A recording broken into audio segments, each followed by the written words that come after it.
Good day, everyone. Today, me and my group mates, we will discuss to you the land ownership in the Philippines under the Spain. But before that, let's know how was Philippines before the Spaniard colonization, which is the pre-Spanish era. Prior to the Spanish arrival, land was not privately owned in the Philippines. Instead, communities known as barangay held collective ownership of land. Individuals had the right to use cultivate land, but ownership was vested in the community as a whole. This communal ownership system ensured access to land for all members of the community and prevented the concentration of land in the hands of few. Before the Spaniards came to the Philippines, Filipinos lived with villages or barangay, and datus was or chief was the head of the community. So, and now let's determine ano ba nga ba yung chief or dato? So, a dato is a ruler during the pre-colonial Philippines. He governed his territories, led his soldiers to war, commanded his armadas, and seized, protected his villages from the enemies and settled disputes among these people. So, ang isang dato ay sila yung namumuno sa isang komunidad noong pre-colonial Philippines pa lamang. Sila yung nagko-command kung sino ba yung pupunta sa mga giyera, kung sila yung namumuno sa isang villages, and sila yung may hawak ng ng komunidad na yon.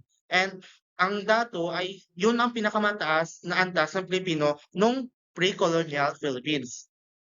And now let's determine the Maharlikas or freemen. So freemen, they were a warrior class holding a position of honor and privilege within the community. So yung Maharlikas ay pangalawa sa may pinakamataas na antas ng pagiging Pilipino noong unang panahon, which is the pre-colonial Philippines. Sila yung sundalo na tagapagtanggol ng komunidad noong unang panahon. At kaya sila tinawag na freemen kasi nga ang sila yung mga sinaunang tao na nung pre-colonial Philippines na may kalayaan sa kanilang mga gawain. At nabigyan din sila ng papugay na mula sa dato at sa mga tao dahil sa kanilang katapangan at paglilingkod nila sa bayan. At ngayon naman, alamin natin kung ano nga ba ang aliping namamahay kung or serfs. An aliping namamahay was an slave person who had their own home, typically built on their master's property. Also called a commoner, belongs in the middle part of the caste slave system. So, ang isang aliping namamahay, sila yung mga alipin na kung saan meron silang may sariling bahay, may sariling ari-arian, na kung saan yung mga ari-arian nila na yon ay bigay ng kanilang mga amo, which is yung kanilang dato. And ang aliping namamahay, isa rin sila sa pasok pa sila sa mga middle class ng isang pagiging Pilipino nung unang panahon. Ngayon naman, alamin naman natin kung ano yung aliping sa gigilid or tinatawag nilang slaves. Sa gigilid were slaves in the pre-Spanish Philippines who lived in their master household and nothing of their own. So, ang isang alipin sa gigilid ay sila yung mga alipin na kung saan wala silang bahay, wala silang ari-arian, o wala silang pagmamay-ari. Hindi katulad ng isang aliping namamahay ay meron silang ari-arian, meron silang sariling bahay na kung saan bigay ng kanilang amo. Ang aliping sa gigilid naman ay sila yung mga alipin na walang ari-arian at sila ay nakatira lamang sa kanilang amo. And yung pamumuhay nila ay nakadepende lang dun sa utos ng kanilang amo. Gano'n kaganda ang pamumuhay ng mga Pilipino nung pre-Spanish era. Lahat ay patas, lahat ay nabibigyan ng halaga kahit na yung mga mababang uri. At dun natatapos ang aking discussion. So, before I start my discussion, I'd like to introduce myself. I am Jaleo A. Magrio from Bachelor of Secondary Education, major in Science. And now I will discuss the Spanish colonization focusing on private ownership of land. And it was introduced when wherein every resident of the municipality was given his or her choice of the land for cultivation that is free from tax. Large tracts of uncultivated lands were restricted within a given municipality were granted by Spanish monarchs. Those were the Spaniards, and later on became known as encomienda. And those Filipinos were given land are free from taxes. However, they have to give their product like bananas or vegetables, fruits to the Spanish government. And those Spaniards that are worthy are considered noble and the Spain, and they were given uh, municipality to be governed, and they were referred to as encomienda. Now let's discuss Pueblo agriculture system. Later, in the Spanish authorities started to group the barangays together into administration units, which are called pueblos or municipios, were governed by Gobernador Cilios. So, for context, pueblos means town or village in Spanish. And the Gobernador Cilios act as a mayor where it is the one that manage the town and collect tax or products from Filipino farmers. And this system aims to centralize governance and promote agricultural development under the Spanish control. Now let's proceed to the next slide. It is a system where native rural communities were organized into pueblos, and each Christianized native family is given to 4 to 5 hectares of land to cultivate. The Pueblo agriculture system was designed to centralize communities for easier governance and taxation. The allocation of 4 to 5 hectares of land each Christianized family aimed to ensure that they had sufficient resources for subsistence farming. This system encouraged conversion to Christianity as only Christianized family could benefit, which was also a strategy to spread the Spanish culture and religion across the country. And next bullet is the Pueblo agriculture practice no sharecropper class and landless class. The native family were merely landholder and not landowner. Unlike other systems that created landless peasants class, this system ensured that the native family had access to land, reducing the likelihood of rebellion due to poverty. However, the landholders and the family that is uh, doing the farm are not the owner and have no permanent claim to the land. This distinction reinforced Spanish control and made it easier to redistribute or reclaim the land if needed. And now for the final bullet point, by law, the land assigned to them was property of the Spanish king, where they pay their colonial tributes to the Spanish authorities in the form of agricultural products they produce. Since the land was considered the property of the Spanish crown, native families were essentially tenants. They paid tributes in the form of agricultural goods such as, rice, corn, sugar, which support both local colonial administration and the broader needs of Spanish Empire. So, this tribute system ensured the steady supply of steady supply of resources and boosting the Spanish economy compared to the Philippines. Once again, good day everyone. I am Shan Efrondina from BSED Math, and I was assigned to discuss the encomienda system. So, this system was created in response to Queen Isabella I of Spain for instruction for governing the colonies, which is required lahat ng mga indigenous people to pay tribute to the crown or sa kanilang government. The encomienda system was established by the Spanish crown in the 15th century, katulad nga ng sinabi ko kanina, para sa kanilang queen or to their government. It was a formal system of forced labor in the Spanish colonies in the Philippines, intended to encourage conquest and colonization.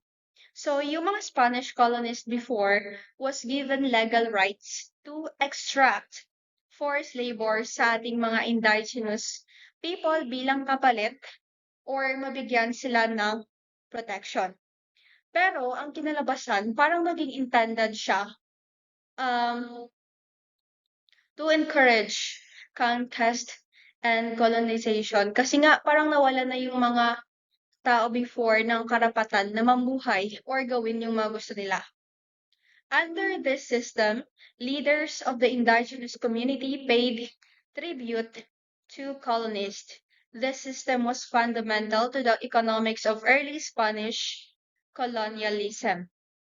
So, yung mga indigenous leaders natin before ay nagbibigay sila ng foods, cloth, or laborers para sa mga encomienderos to pay tribute or kapalit sa mga Spanish colonists. And para sa tingin nila, this is fundamental to their economics during early Spanish era.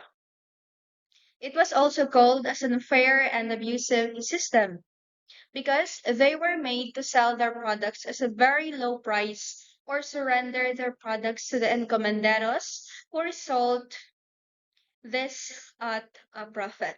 So masasabi talaga natin na unfair and abusive itong kind of system kasi nga yung mga indigenous people before ay napilitan silang ibenta yung mga products or mga foods nila na nakuha or mga nakita para lang mabenta at a low price or kung hindi naman, ibibigay na lang nila sa encomienderos. Filipinos during this system were also required to render services encomienderos that aside from farming. So, maliban sa farming, pinapatrabaho rin yung mga indigenous people before kung ano man yung gustong ipagawa nila. So, masasabi talaga natin na napakalaking epekto nitong system sa ating mga indigenous people before. Kasi dati sila ay mga free land cultivator of the land to share tenants. That's all. Thank you. So we have the laws of the Indies. So these laws of Indies were rules created by the Spanish crown for its colonies outside Europe, mainly in the America. So this is governed Spanish colonies and collection of decrees regulated politics, economy, religion, and social life. And they aim to maintain Spanish control and order. I am Evangel G. Fabula, and now let's talk about the Spanish Crown awarded most tract of land to first friar lands for their religious orders, two repartimientos for lands granted to Spanish military as a reward for their service, and three Spanish encomenderos. Friar lands for the religious orders. The friar lands were the large tract of land in the Philippines that were owned by Roman Catholic religious orders for centuries. Ang layunin nito ay ang pagpapalaganap ng mga Kristyanismo, pagtatag ng mga misyon at simbahan, at pagpapalaganap ng edukasyon, at pagbibigay ng serbisyo sa mga katutubo.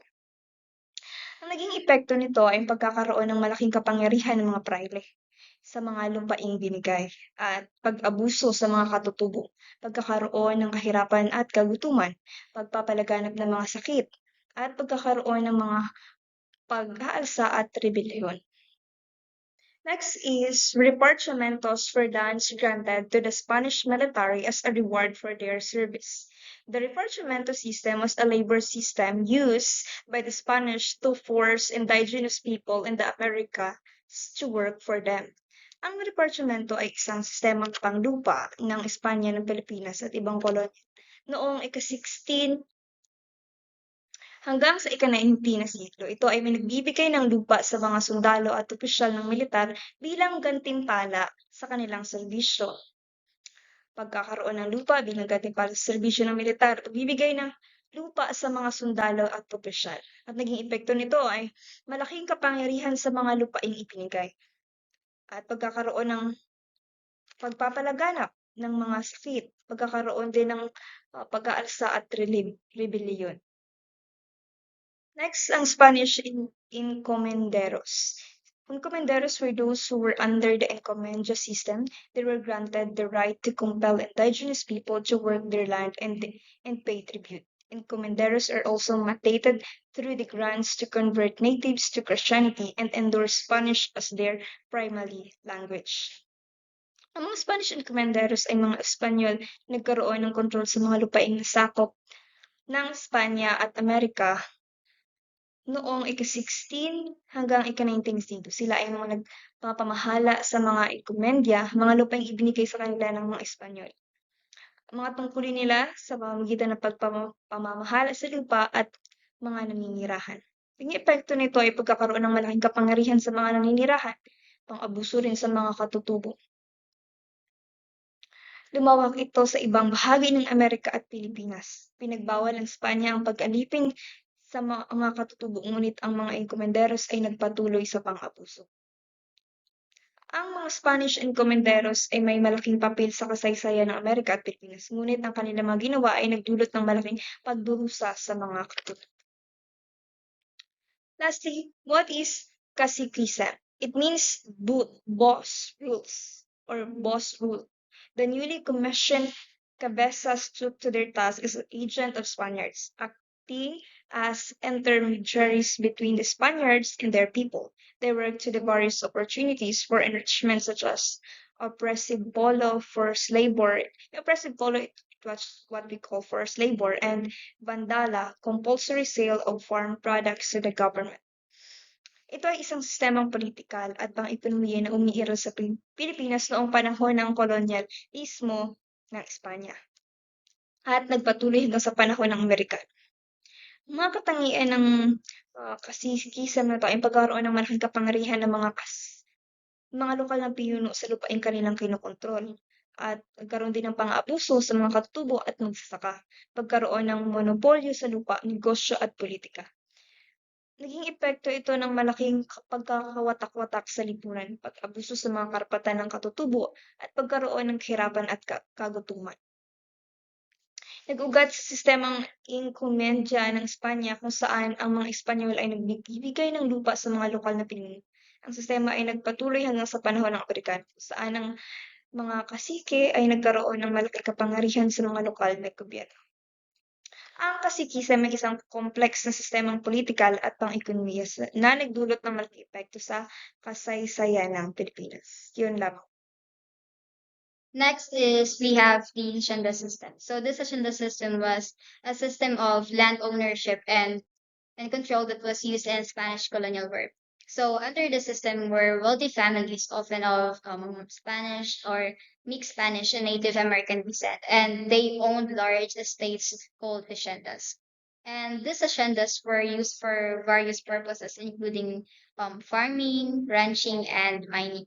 So the wealthy families who owned haciendas had exclusive rights over the land, and this meant that they could use the land as they pleased, and they could exclude others from using it. So native Filipino workers were often forced to work on these haciendas and they were paid very little and often treated poorly. So although many Filipinos landowners will also dispose of their land, although they are the owners.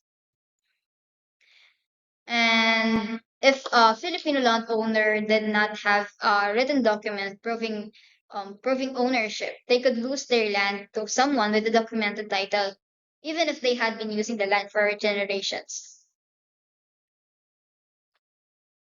And sometimes Spanish would would buy land from Filipino landowners who were in need of money, and they would often pay very low prices for the land, which it takes the advantage or they taking advantage of the Filipino landowners' desperate situation. So overall, the hacienda system had a number of negative consequences for the Filipino people, and it led to the concentration of wealth and power in the hands of a few wealthy families. It also led to the exploitation of the Filipino people who were forced to work long hours for low wages. So the hacienda system contributed to the loss of land for many Filipino landowners.